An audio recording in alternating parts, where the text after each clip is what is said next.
sucedes, no eres más que un espectador asombrado.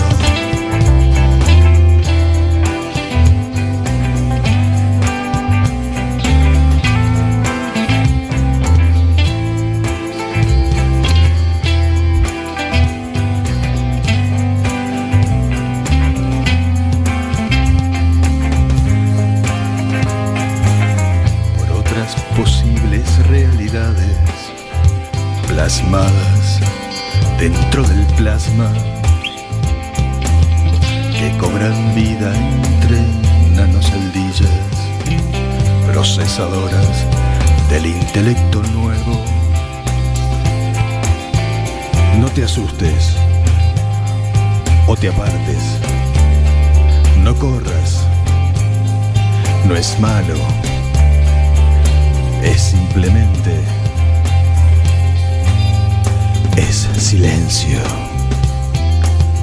Por tus oídos ascendieron los ruidos que alguna vez hemos inventado, y los que no, llenándote el cerebro de timbales, tintineos.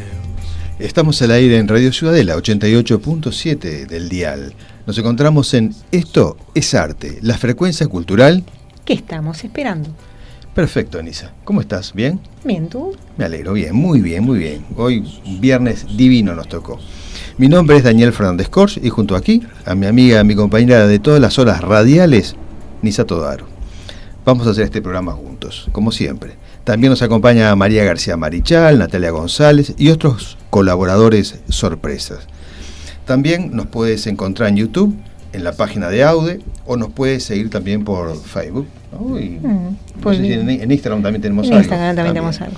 En la cabina de control y soporte técnico nos asiste la bella, la inigualable, la genial, la audaz, la que soluciona todo, Esther Ferreira. La número uno. Sí, la número uno, sí. Esto es Arte, es un programa que representa a la Asociación Uruguaya de Escritores. Nuestra página web es audiouruguay.weebly.com y aquellos que deseen comunicarse con nosotros lo pueden hacer a través de nuestro correo electrónico asociacionuruguayaescritores@gmail.com. En el programa de hoy vamos a darle el desarrollo. Vamos a tener la agenda cultural que siempre Nisa nos entrega, Móvil Arte, que vamos a homenajear otro departamento, autores en Ciudadela, escritores en otras tierras, palabras más, palabras menos, Radio Cine, crónicas del camino, voces de nuestro tiempo y después nos vamos. Bueno, Nisa, comentame, ¿qué tenemos en la agenda cultural? Empezamos con los anuncios, si te parece. 8º Concurso Nacional e Internacional de Cuentos de Ciencia Ficción Carbono Alterado 2022 es en Uruguay. El género, como ya les dije, es cuento, es para mayores de edad y la entidad convocante es Ruido Blanco y Ediciones. La fecha de cierre para la presentación de las obras vence el 31 de julio. Los interesados encontrarán las bases en escritores.org. Ahora tengo un llamado que ya lo había anunciado, que es un llamado abierto. Uruguay Te Leo es para escritores del Tala que quieran participar de la Feria del Libro que se realizará ahora el próximo jueves 7 al 10 de abril.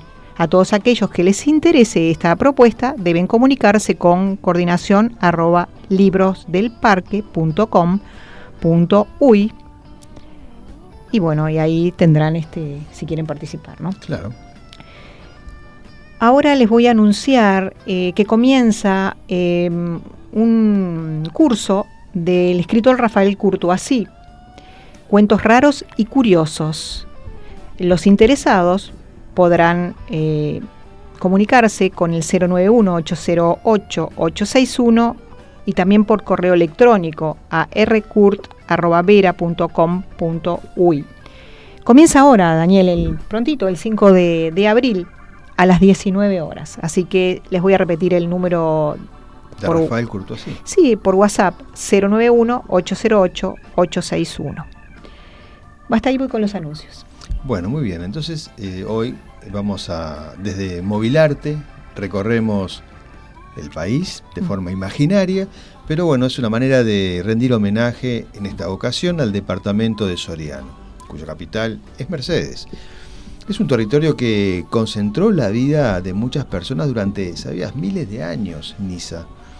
Y sobre esto hay evidencias, como el conocido Antropolito de Mercedes, que lo hemos visto, yo lo vi en el liceo por primera vez, encontrado en el año 1891, esculpido en roca volcánica, pesa unos 6,5 kilos y mide 48 centímetros, y es medio finito de espesor, no recuerdo cuánto.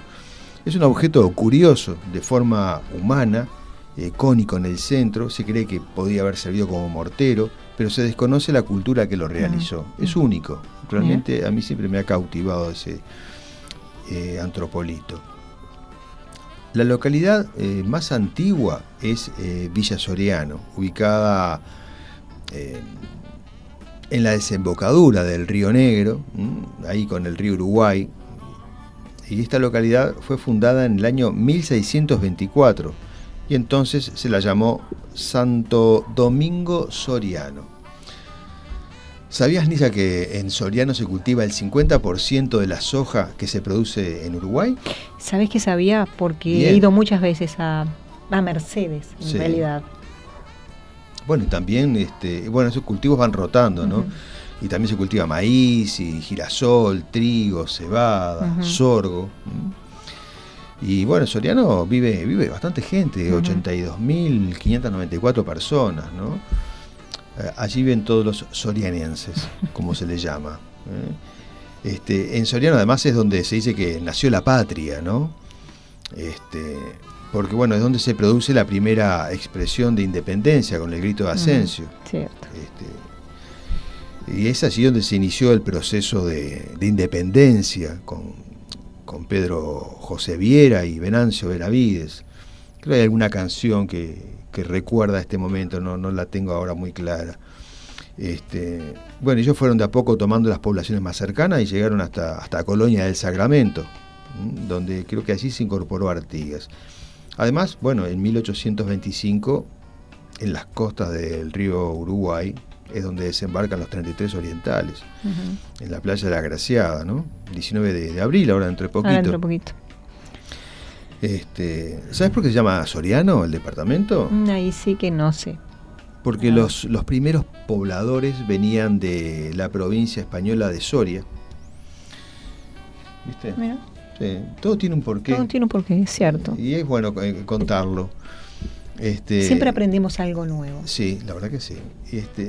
Esto que hablaba recién de el grito de Ascencio, ¿no? Este primer acto revolucionario, podemos decir, que fue, bueno, contestatario al poder español ejercido desde Montevideo. Yo siempre tuve, Nisa, la sensación de que esta fecha nunca se le dio demasiado lugar, ¿no?, en la historia. O sea, como que los 28 de febrero pasaban, nadie lo recordaba, ¿no? No recuerdo yo ningún 28 de febrero que se celebrase, ¿no? Que se mencionara este momento de tanta importancia, ¿no? Porque, bueno, sin ese grito de Ascencio no hubiéramos tenido este presente, o por lo menos como lo conocemos, ¿no? Creo que fue una decisión tomada por los criollos de entonces, ahí en las orillas del arroyo Ascencio, revuelta organizada, como dije recién, por Venancio Benavides y Pedro Viera. Así que bueno, nuestro saludo para todos los habitantes del departamento de Soriano. Y bueno, como vas seguido, capaz que tenés gente amiga. Para los mercedarios. Ah, bueno, sí. Les mandamos saludos también. Y antes de pasar al próximo bloque, vamos a decir que tenemos un ganador del sorteo de la semana pasada, que habíamos preguntado, ¿te acordás si Solís había sido víctima del canibalismo o no? Es cierto. Bueno, hubo varias llamadas. Esther, nuestra operadora, tiene ahí una caja llena de papelitos, que recortó pacientemente de todos los correos para decirnos, mirá todo lo que llegó, y ahí metimos la mano y sacamos. Adriana Martínez, se ganó Adriana Martínez, cuya cédula de identidad es y el celular es libro. Este bellísimo libro de León y Garagoitz, El mundo mágico del colibrí, que además tiene relación con el tema de Solís, no con Solís directamente, pero sino que el colibrí es un ave que solamente está en América. muchas variedades de colibrí, chiquititos hasta otros más grandes como los que conocemos, pero siempre chiquititos, pero son propios de este continente. Preciosa. Y acá, sí, es una edición de Moa Dencroft Ediciones. Sí, pero qué linda, que ni bien encuadernado que está. Y preciosa sí, la portada. Esta gente trabaja bien. Trabaja muy bien. Sí, es un libro realmente que es una joyita. Pero bueno, así que Adriana Martínez, cédula de identidad, tiene su libro. pasa por acá y tiene su libro. Ya nos comunicamos. Producción se comunica con ella. Bueno, pasamos ahora al próximo bloque. Nisa, ¿qué viene ahora? Autores en Ciudadela. Autores en Ciudadela. Bueno, entonces escuchemos acá, en este próximo espacio recibimos entonces a María García Marichal, que nos va a contar sobre nada más y nada menos que Oscar Wilde, que lo supimos trabajar acá. En aquellas épocas que estábamos vos y yo solos, con Esther del otro lado. Me encanta. Yo de chico también leí El fantasma de Canterville y el retrato de Dorian Gray. El retrato de Dorian Gray. Qué susto, ¿no? Qué librazo. Me encanta. Como siempre, mejor el libro que la película. Sin duda. Así que bueno, escuchamos a María García Marichal con Oscar Wilde.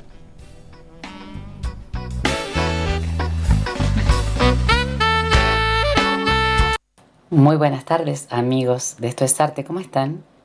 Soy María García Marichal, en Autores en Ciudadela. Hoy quiero hablarles de un grande de la lengua inglesa, el irlandés más destacado en la literatura y en todas las artes, incluso por su originalidad y su transgresión. Hablo de Oscar Wilde. Oscar Wilde nació el 16 de octubre de 1854 en Westland Row, Dublín, Irlanda, y falleció muy joven, el 30 de noviembre de 1900 en París, Francia. Su nombre era Oscar Fingal O'Flaherty Wills Wilde. Era hijo de un cirujano, William Wills Wilde, y de la escritora Joanna Elge. Se dice que vivió una infancia muy feliz y tranquila. Estudió mucho. Primero en la Porter Royal School de Enniskillen y luego en el Trinity College de Dublín, para pasar posteriormente al Magdalen College de Oxford, donde recibió muy tempranamente el premio Newdigate de poesía. Los poetas John Ruskin y Walter Pater constituyeron su ideario estético, pero a medida que el tiempo fue pasando, Oscar Wilde creó el suyo propio, haciéndose un escritor novedoso, irónico, originalísimo, transgresor. Mientras estudiaba, viajaba. Viajó mucho. En 1877 estuvo en Italia y en Grecia y publicó en esa época sus poemas en diarios y revistas. Más adelante los editó en un libro llamado Poemas, que publicó en 1881. En 1882 viajó a los Estados Unidos de América a presentar una serie de conferencias sobre su propia filosofía estética, que defendía el arte por el arte. Esto sentó las bases de la corriente que se llamó el dandismo. ¿Saben ustedes qué es el dandismo? Bueno, es una oposición a la vulgaridad en todas sus formas. El arma de un dandy es la belleza. Por lo tanto, se autoconstruye un personaje. Es refinado en la forma de vestir, cultiva una personalidad marcada, una forma de hablar, modales, una forma de caminar, hasta de saludar. Oscar Wilde era un dandy. ¿Recuerdan al bello Brummel? Bueno, aquí estamos hablando de dandismo. De regreso de los Estados Unidos, dio conferencias en universidades y centros culturales británicos. Visitó Francia de nuevo en 1883 y se hizo muy amigo del poeta Verlaine. En 1884 se casó con Constance Lloyd, con quien tuvo 2 hijos. En 1887 y en 1889 editó la revista femenina Woman's World, El mundo de la mujer, y en 1888 editó su libro de cuentos El príncipe feliz.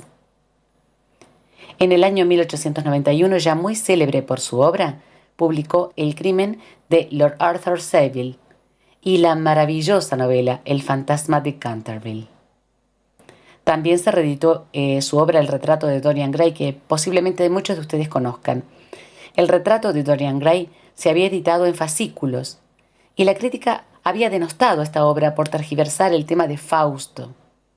Sin embargo, posteriormente, esta obra, El retrato de Dorian Gray, es una de las más icónicas de Oscar Wilde. Su importancia como dramaturgo creció y se solidificó con obras como Salomé en 1891, que está escrita en francés, y la importancia de llamarse Ernesto, que seguramente muchos de ustedes han visto, en 1895. Estas obras, muy irónicas, muy punzantes, critican la hipocresía de la sociedad de su época. Trascendieron su tiempo y toda su tragedia posterior, la tragedia del propio Oscar Wilde. Salomé fue protagonizada nada menos que por Sarah Bernhardt, la divina, la actriz más famosa de la historia del teatro y la más famosa de su época, endiosada por su público. Ella la protagonizó en 1894.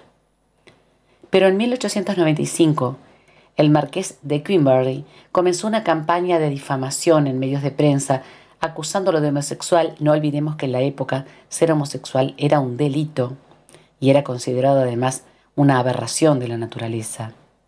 Era un crimen moral.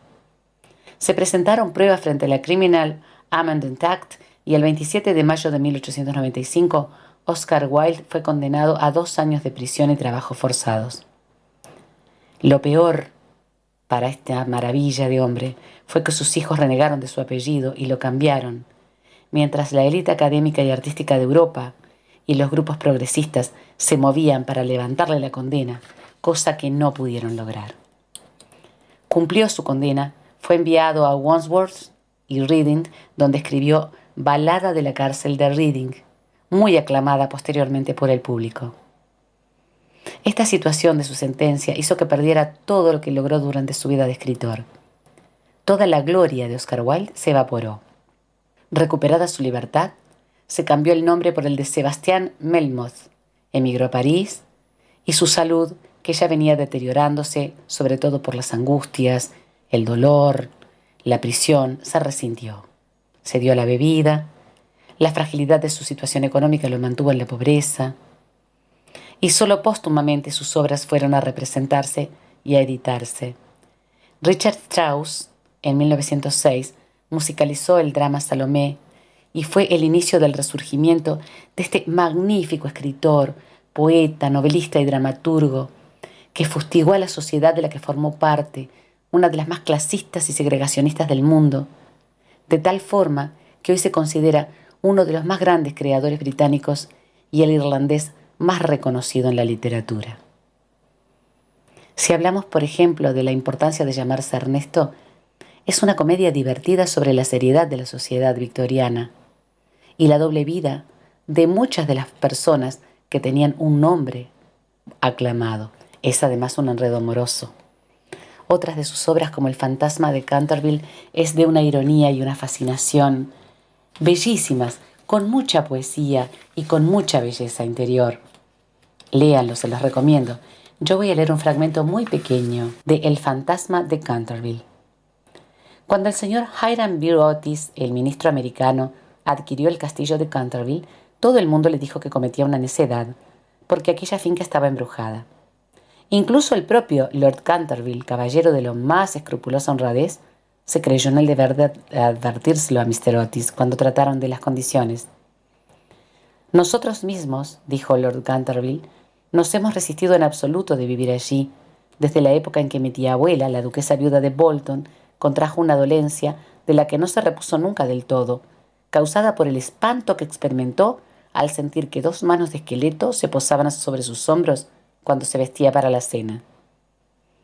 Creo de mi deber decirle, Mr. Otis, que el fantasma ha sido visto por varios miembros de la familia, que viven aún, así como por el párroco del pueblo, el reverendo padre Augusto Dampier, fellow o agregado al King's College de Cambridge. Después del deplorable accidente ocurrido a la duquesa, ninguno de los sirvientes quiso servir en nuestra casa, y Lady Canterville no pudo ya conciliar el sueño a causa de los ruidos misteriosos que sonaban en la galería y la biblioteca. «Mi lord», contestó el ministro, «adquiriré el inmueble con el fantasma por el mismo precio. Vengo de un país moderno, en el que podemos tener todo cuanto puede proporcionar el dinero, y como nuestros jóvenes son muy avispados y recorren divirtiéndose todo el viejo continente, quitándoles a ustedes sus mejores actrices y primadonnas, estoy seguro de que si queda todavía un auténtico fantasma en Europa, vendrán a buscarlo para colocarlo en uno de nuestros museos públicos o para exhibirlo como un fenómeno de feria». ¿Vieron, no? la ironía y la magnífica creación de esta maravilla. Un abrazo afectuoso, amigos.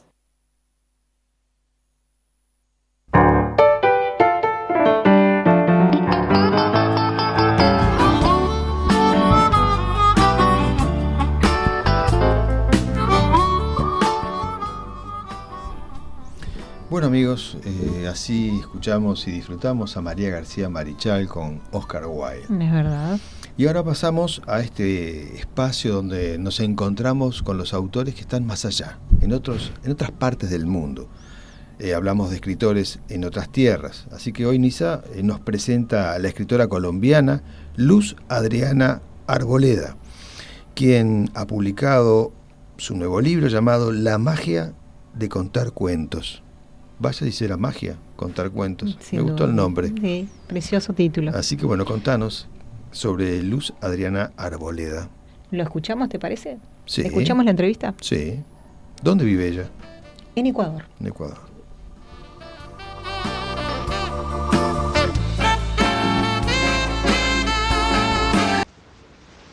Gracias, Daniel.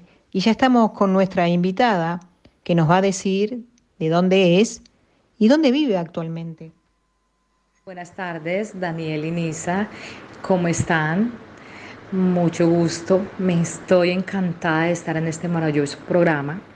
Muchísimas gracias por darnos voz al mundo entero.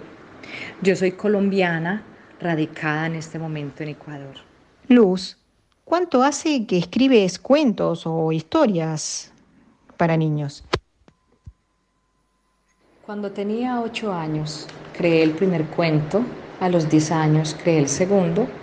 Después tomé un rumbo diferente en los estudios y así. Pero en esta época de pandemia nació en mi hermana la idea de crear cuentos. Entonces yo volví a escribir y aquí estoy escribiendo más cuentos para el mundo entero. En el cuento El niño que se convirtió en astronauta, finalizas diciendo: con los pies en la tierra y la mirada en el cielo. Háblanos de esa frase. Bueno, esta frase es prestadita. Esa frase es de una mexicana que se llama Tania Karam, canalizadora de ángeles. Y ella dice que todo lo hace en amor a Dios. Y yo también lo hago así. Entonces, por eso, todo lo que hago en esta tierra es porque Dios me lo permite. Entonces siempre con los pies en la tierra y la mirada en el cielo. Y así mismo lo hizo el niño que se convirtió en astronauta. Con los pies en la tierra, pero la mirada estaba en el cielo. Y lo logró. Luz, por lo que pude apreciar, la fe es el pilar fundamental en tu vida. ¿Cómo se ve reflejada en tus cuentos? Se ve reflejada en mis cuentos al no rendirse. Los personajes no se rinden por más obstáculos, por más problemas que tengan, no se rinden. ¿Por qué? Porque hay esta esperanza, hay esta fe de que sí se puede. Y en la vida real también se puede. También lo podemos lograr. Y yo lo estoy logrando. Luz, dime, ¿quiénes fueron los que te inculcaron estos valores sobre la fe? Estos bellos valores me los inculcaron mis padres, también mis abuelos, pero mis padres fueron el pilar principal de inculcarme el valor de la compasión, de la fe, de la esperanza, del respeto. Pero la fe fue un pilar en mi familia, en mi hogar, y yo hasta la fecha lo sigo cultivando. ¿Cuál es el enfoque que quieres enseñar a los niños mediante la lectura de tus cuentos?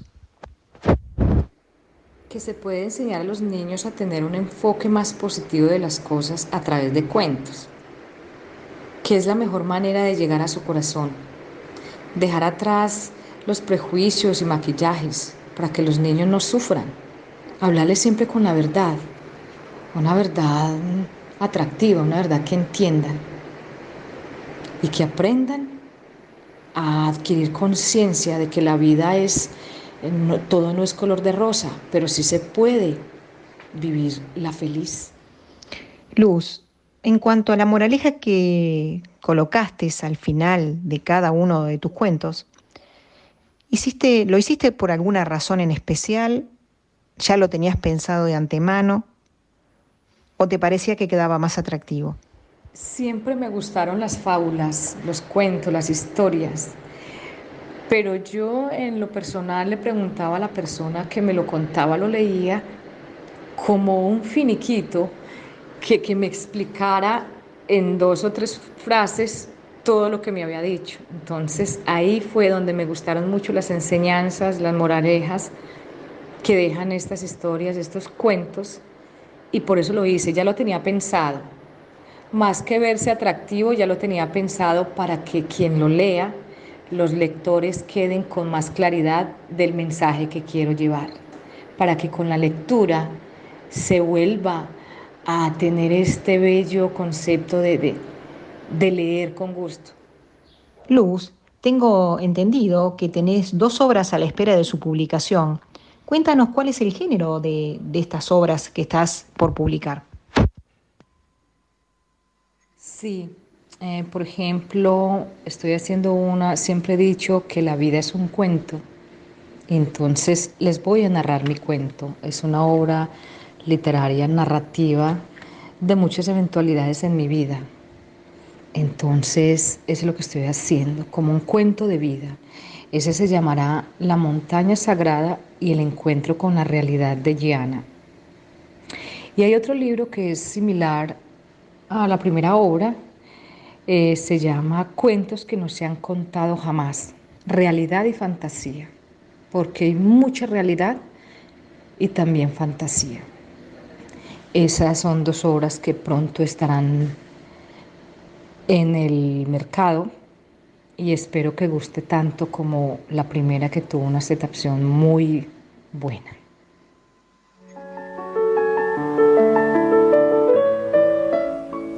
Luz Adriana Arboleda nos trae un libro diferente que despierta la curiosidad del lector y lo invita a seguir incursionando en esa lectura amena y colmada de mensajes.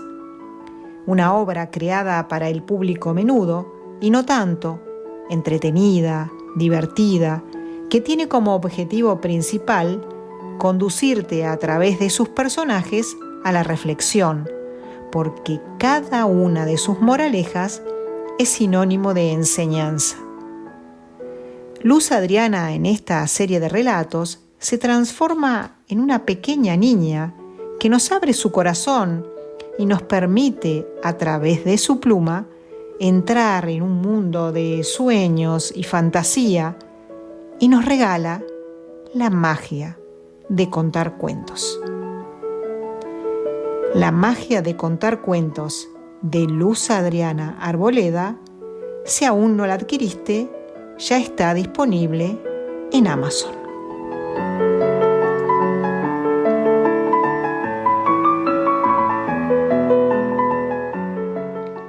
Gracias, Luz. Fue muy grato que hayas participado de este segmento del programa que titulamos Escritores en otras tierras. Muchísimas gracias a ustedes, Daniel y Nisa, por este programa tan bello. Me enternece de verdad, me llega al alma que en el mundo entero podamos comunicarnos. Les agradezco mucho y continúen con este programa. Éxitos, les deseo muchos, muchos éxitos, y les dejo esta frase de uno de mis cuentos: que el amor limpio y puro sí existe. La naturaleza y el ser humano, sea cual sea la etnia, se deben amar entre sí. Muchísimas gracias. Bueno, muchas gracias, Luz Adriana Arboleda, por tu cariño, esa simpatía que siempre nos transmites. Sí, la verdad, muchas gracias por participar de este segmento, Daniel. Bien, y ahora vamos entonces a... Palabras más, palabras menos. Bueno. Te dejo a ti, Daniel. Bueno, vos sabés que cuando pensé de qué voy a hablar hoy, me acordé, yo tenía como 14 o 15 años, ¿no? Y había un amigo de mi padre que era arquitecto y músico. Uh-huh. ¿no? Y compuso después, una obra de tango, y grabó el disco, ¿no? De tango instrumental muy bueno, realmente muy bueno, muy moderno ese tango. Bueno, pero este arquitecto, que era un tipo muy especial, ¿no? Que aparte hablaba muy bien, tipo medio filósofo era, ¿no?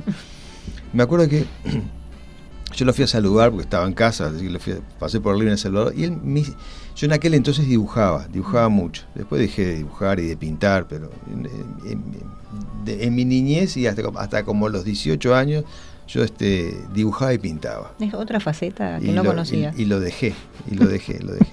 Dibujaba, me revolvía, ¿eh? Sí, puedo decir que sí, gané algunos concursos, pero lo dejé.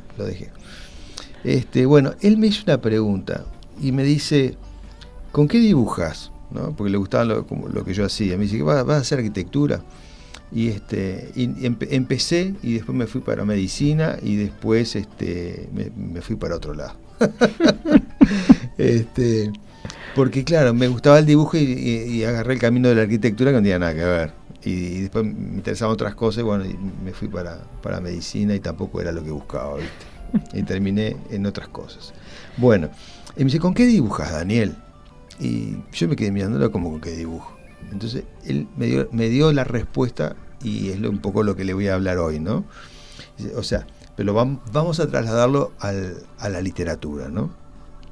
O al arte en general. Pero en este caso, cuando escribimos, nosotros lo hacemos ¿con qué? ¿No? Como él me preguntó, ¿con qué lo hacemos cuando escribimos? Bueno, realmente lo hacemos con la vista, lo hacemos con nuestro cerebro, ¿no? Las manos son la herramienta para transcribir el resultado de ese proceso complejo que solo el artista puede decodificar de la realidad que ve. Es así como funciona. O sea, es muy difícil determinar en cada época ese proceso, porque siempre fue cambiando. Y vamos a explicar por qué fue cambiando.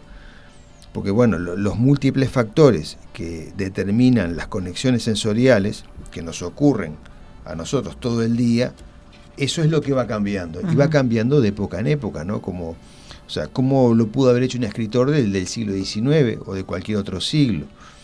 O sea, en la actualidad el escritor o cualquier otro artista, ¿qué hace? Observa, se integra, convive con un sentido de la vida que le es propio y genuino. O sea, ¿qué quiero decir? Que vivimos los acontecimientos con imágenes que se suceden al igual que en las pantallas con las que convivimos a diario, ¿no? Las pantallas de teléfono, de televisión, ¿no? ¿Y cómo vemos esa realidad, Nisa?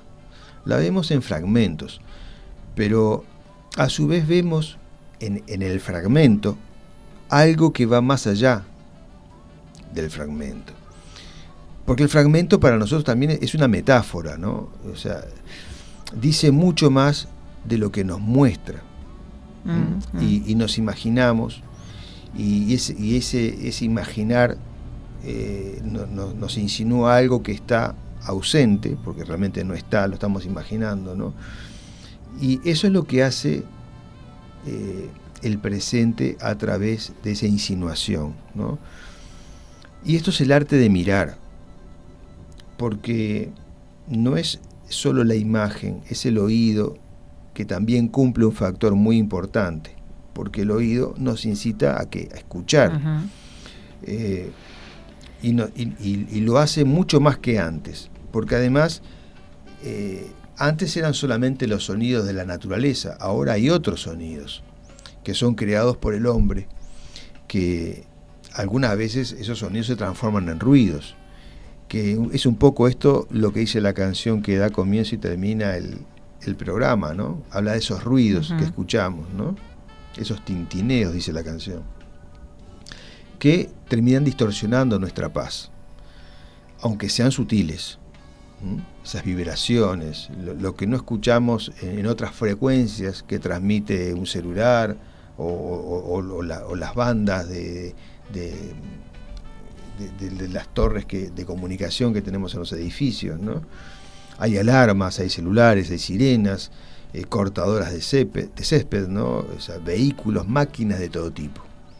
Convivimos con todo eso y todo eso nos invade y hace la realidad que escuchamos, que vemos y que sentimos. Todo eso influye. Por eso dije recién, todo eso nos influye a nosotros y de esa manera creamos como lo hacía un escritor del siglo XIX, que escuchaba menos cosas que todo eso. Es cierto. Escuchaba la naturaleza, escuchaba mucho más la naturaleza que lo hacemos nosotros hoy, ¿no? Otras veces los sonidos creados por el hombre son muy complejos, ¿no? Y también se rescatan dentro de esa complejidad notas musicales, que dan una vibración diferente, que también nos sensibilizan. En ese marco artístico que terminamos por decodificar. Y esto nos asombra porque el escritor actual tiene esa otra percepción del mundo que nos rodea. Hemos cambiado la manera de observar el mundo que vivimos y eso lo podemos comprobar. Bueno, ¿cómo, por ejemplo? Vamos a poner un ejemplo corto. Hace años, por ejemplo, en 1826, las fotos que se sacaban eran impresas. ¿Te acordás, Nisa, cuando sacábamos fotos en cartón sepia? No, eso fue mucho antes. Pero esas fotos de cartón sepia, ¿no? que pegaban un fogonazo. Bueno, pues yo alcancé a ver a un fotógrafo que trabajaba así en la Plaza Independencia en los años 90, que seguía sacando las fotos con el famoso daguerretipo, ¿no? Pero bueno, por 1826, esas fotos... No sabía que eras tan viejo, Daniel. Ay, soy viejazo. Sí, soy viejazo. No se nota acá en la radio, no se nota, pero créanme que sí. No, por las dudas no vengan a la puerta de la radio, no pasen acá por Uruguay, sí, no pasan. Esas fotos en cartón sepia nos mostraban otras culturas, ¿no? A quien veía esa foto, a otros humanos como esquimales o gente que vivía en África, ¿no? En su lugar autóctono, en su lugar salvaje también, cuando nos mostraban gente de la selva, ¿no? Pero hoy la fotografía es distinta, la tecnología nos hace ver en HD, Full HD, 3D, qué sé yo, ¿no? Entonces, ¿cómo no va a cambiar todo eso nuestra manera de ver la realidad que vivimos? Y la vemos diferente, la codificamos diferente.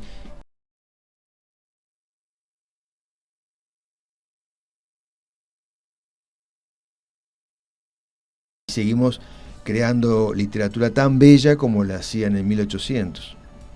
Nos vamos actualizando, pero vamos viendo lo mismo, pero de otra manera, porque también seguimos viendo el paisaje y seguimos viendo la misma luna, el mismo sol, los mismos animales, pero los escuchamos y los vemos diferentes, porque bueno, la tecnología nos lleva a percibir el mundo que vivimos de otra manera. Por ejemplo, yo me mencionaba recién la fotografía del daguerretipo, ¿no? El daguerretipo yo creo que nos representa hoy la derrota del tiempo, porque esto significa esa distancia entre lo que veíamos y lo que vemos, en lo que mirábamos antes y lo que miramos hoy. Y en el medio de todo esto hubo una evolución, y esa evolución nos lleva a algo más cercano. Por ejemplo, ¿qué nos pasa cuando vemos una película de los años 70, los años 80, incluso los años 90? Decimos, qué viejo, esos autos cuadrados, largos, ¿no? Y no fue no hace tanto tiempo, digo, en los años 90 y pico, seguimos viendo autos grandes, ¿no? Una ciudad diferente, la forma de vestirse. El sonido nomás, el sonido claro, de la película. El sonido, claro, los trucos, ¿no? Que antes nos convencían, hoy vemos, mira qué ridiculez esto, hoy lo vemos, es espantoso, no lo podemos ver. Totalmente. Porque nos adaptamos a otra forma de hacer cine, y lo visual cambió, y eso es la evolución, y cada vez es más rápida, ¿no? Lo que hoy estamos viendo como algo que decimos que es real, ¿no? Cuando vimos las primeras películas de Spielberg con el mundo jurásico, nos parecían animales realmente que existían, que estaban ahí, pero hoy la vemos, ya empezamos a notar que era un truco. Era un truco. Hoy lo vemos el truco, antes no. Hoy lo vemos el truco, exactamente. ¿Verdad? Entonces, esa evolución Sí. ese es un tema que no lo toques, Esther. Ese tema ya te vas a enterar, porque hoy te digo, no toques ese tema. Y se lo digo al mundo, porque hay algo que en algún momento les voy a contar sobre eso. Pero bueno, es así, ¿no? Hoy vemos los trucos, antes no, y esa es la evolución que hay en el arte todo. Bueno, hasta acá vamos a ir con palabras más, porque es así, palabras más, palabras menos. Muy bien, Daniel. Y pasamos entonces ahora a radiocine. ¿Qué? ¿Nombraste película? Sí.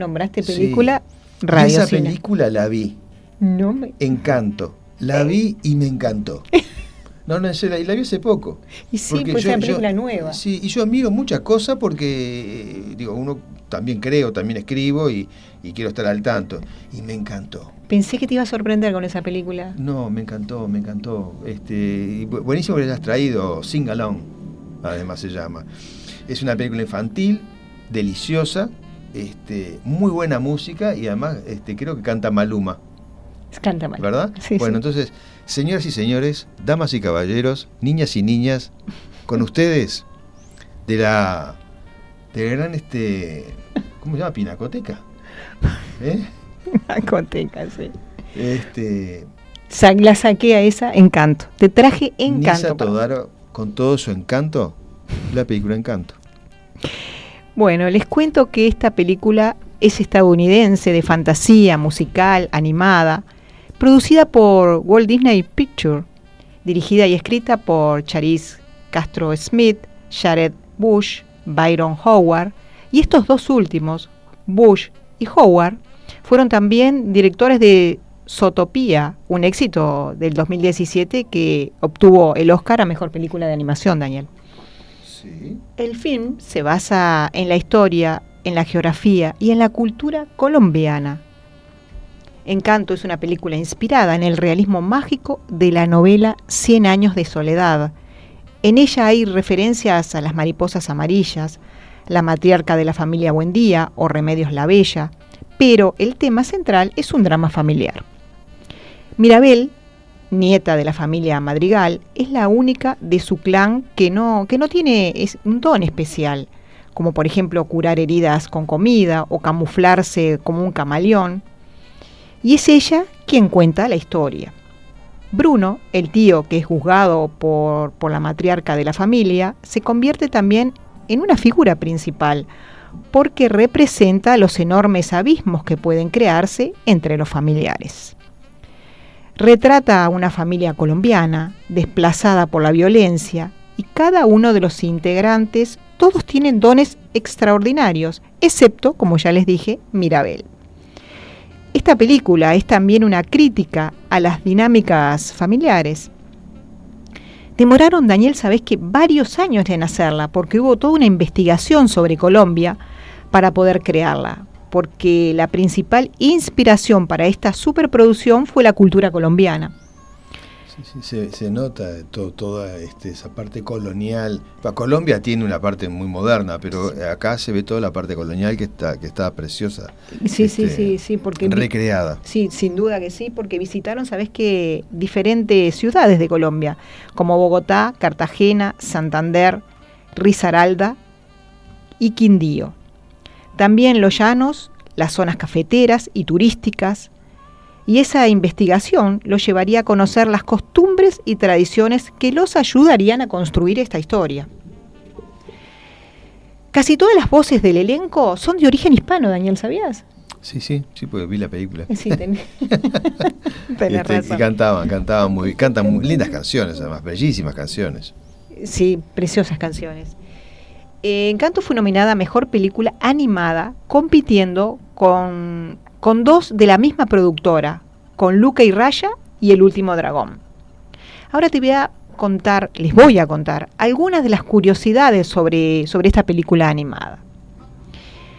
Los ojos, como los ojos son las ventanas del alma, en la película le dedicaron especial atención a los ojos de los personajes para que fueran creíbles, porque eso ayudaba a transmitir la profundidad de las emociones, indispensable para el argumento de la película. Otra curiosidad es que en cuanto a la canción, es de Sebastián Yatra, es el que la interpretó, pero llegó a la ceremonia de la entrega de los Oscar con un traje negro decorado con mariposas amarillas que evocaban a la novela de García Márquez de 100 años de soledad. La versión original, Yatra la canta en español y también en inglés, y es Dos oruguitas, es la canción. Es del puertorriqueño, no es de él en realidad, de Sebastián Yatra, es del puertorriqueño Lin-Manuel Miranda. Otro dato interesante es que en la película Encanto no hay luz eléctrica. Las escenas se suscitan con velas, Es verdad. bajo la luz del sol o de la luna, y sin lugar a dudas que interviene ahí la magia, ¿no? Sí, todos tienen un poder menos la Mirabel, chica. sí, Mirabel, que es la que la cuenta. Sí, no podemos contar nada porque si no, quien no la vio, No, pero no podemos contar mucho, pero igual le vamos a adelantar, hacer un adelanto, ¿no? ¿Sabes qué significa el nombre de Mirabel? no. El nombre de Mirabel refleja el tema de la película. ¿Por qué? Porque Mirabel está inspirado en la palabra española mira, del verbo mirar. Uh-huh. El nombre nos representa la óptica de cómo debemos ver a las personas. Por ese motivo es que el personaje lleva anteojos.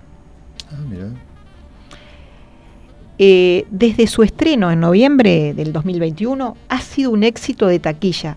Se recaudaron más de 250 millones de dólares, Daniel. Hermosa película, ¿no? Sí, hay un tío loco ahí que aparece. El tío, sí, Está un muy tío buena. loco, sí. Está muy linda y la recomendamos, ¿no? Sí, la verdad que sí. Yo la disfruté muchísimo. Quiero aclarar que me equivoqué. Porque esto, disculpen, pero es un poco el producto del cansancio que uno tiene a esta hora. Que te dije de la pinacoteca, nada que ver, porque la pinacoteca es otra cosa. Quise decir, bueno, de la cantidad de películas que tenés en tu casa, sí, brutal. Pero no, me referí a una galería de arte que no tiene nada que ver. No importa, Daniel. Igual yo te entendí. Y yo por eso algo dije, estoy viejo, yo estoy viejísimo. Ya no es lo mismo. Aparte, hace 5 años que estamos encerrados acá en esta cabina, haciendo el programa, sin luz, a veces sin luz, de noche, con las velas, con nuestra propia magia, haciendo el programa. Con nuestra propia imagen. Estamos como Encanto. Como Encanto acá, encerrados acá en la 88.7. Bueno, hasta ahí voy con la película que trajimos para hoy. Bueno, genial. Entonces ahora pasamos a este otro segmento, también reflexivo, uh-huh, que es Crónicas del Camino, ¿no? Dicen que algunos caminos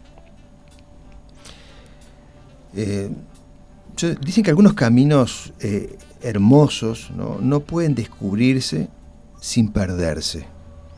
Y así es que Beatriz Marenco nos acerca historias que nos seducen, que nos invitan a ese lugar que ella sabe colocarnos cada semana y disfrutar con esa magia que también tiene su encanto para contar las historias. Y qué lindo las cuenta, eso te iba a decir.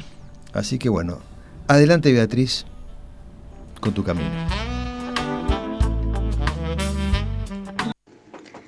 Daniel, Nisa, estimados oyentes, en el programa anterior hablamos de Luis y los invito a recorrer parte de su camino, el que decidí acercarles en primer lugar para traerles hoy otro tramo, ese que dio sentido de pertenencia, identidad y fuerte arraigo hacia una comunidad a la que posteriormente dedicaría su vida de servicio a través de la radio, de su atenta escucha y en tantas acciones solidarias.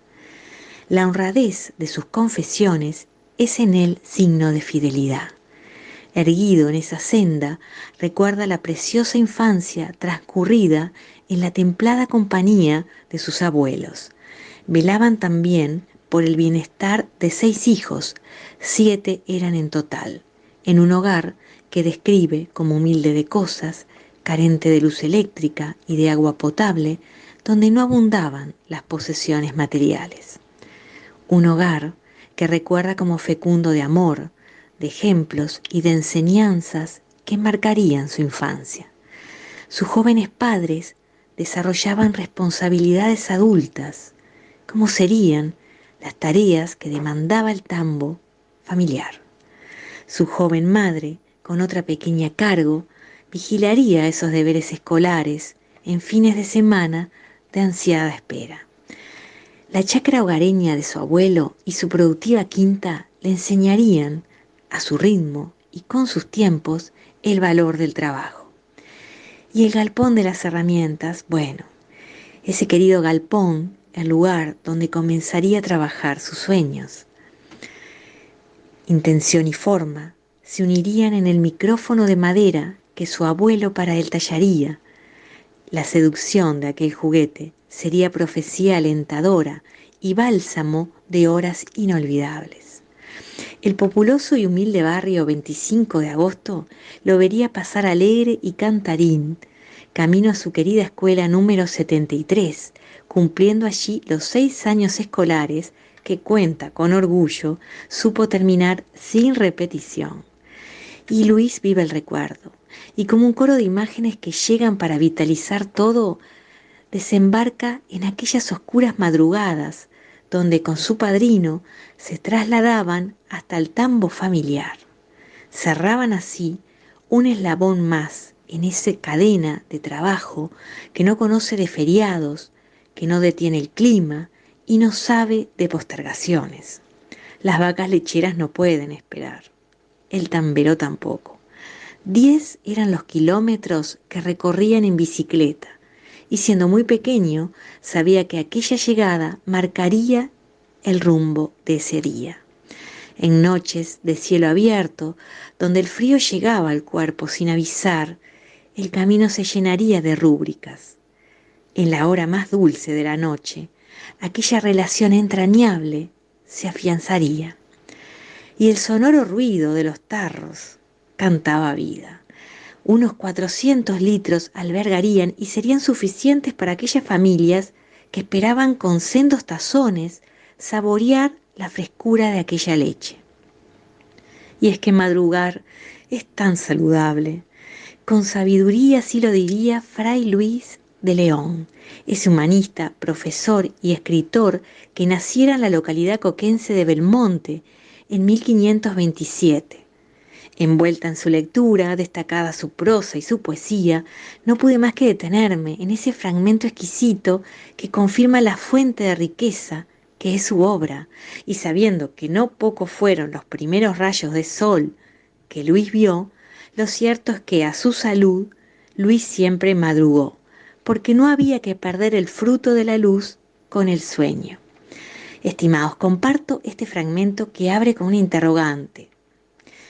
Dice, ¿quién no ve que aquella hora despierta el mundo todo junto y que la luz nueva, saliendo, abre los ojos de los animales todos, y que si fuese entonces dañoso dejar el sueño, la naturaleza, que en todas las cosas, generalmente y en cada una por sí, esquiva y huye el daño, y sigue y apetece el provecho, o que para decir la verdad, es ella eso mismo, que a cada una de las cosas eso conviene y es provechoso, no rompiera tan pronto el velo de las tinieblas que nos adormecen, ni sacara por el oriente los rayos del sol, o si lo sacara no le diera tanta fuerza para no despertar, porque si no despertase naturalmente la luz, no le cerrarían las ventanas tan diligentemente los que abrazan el sueño.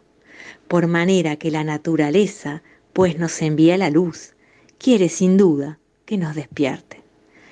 Daniel, Nisa, estimados oyentes, hoy, para los que disfrutan el suavísimo perfume de las mañanas y el precioso frescor que espera la hermosura del sol o el variar de las nubes, los espero en unos días con otra crónica del camino.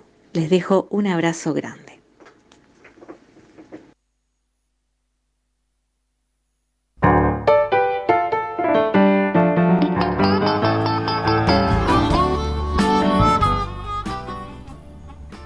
Bueno, amigos, nos vamos. Ya se ha ido el tiempo. Se ¿no? acabó el tiempo, lamentablemente, Daniel. Así es. Bueno, mi nombre es Daniel Fernández Corsi y junto aquí a Nisa Todaro, la voz más bella del dial, les decimos hasta luego. Agradecemos, sí, a todos los artistas que nos han acompañado en estos 60 minutos, tiempo en el que nos han brindado siempre su arte, su conocimiento, su apoyo, su cariño, con esta música de jazz de fondo. Este programa saben que no hubiera sido posible sin todos ustedes y sin nuestros colaboradores. Le mandamos saludos también a Marta Estigarribia, a Daniel Barbiel, a Elba Díaz, a Gladys Ledesma. Y bueno, acá estamos, Nisa, desde el corazón de la ciudad de Montevideo. También le decimos gracias a María García Marichal y a Beatriz Marenco. Y le decimos abur, adiós, chao. Gracias por acompañarnos una vez más en la 88.7 FM. La frecuencia cultural que estaba esperando. Ahí está. Chau, chau.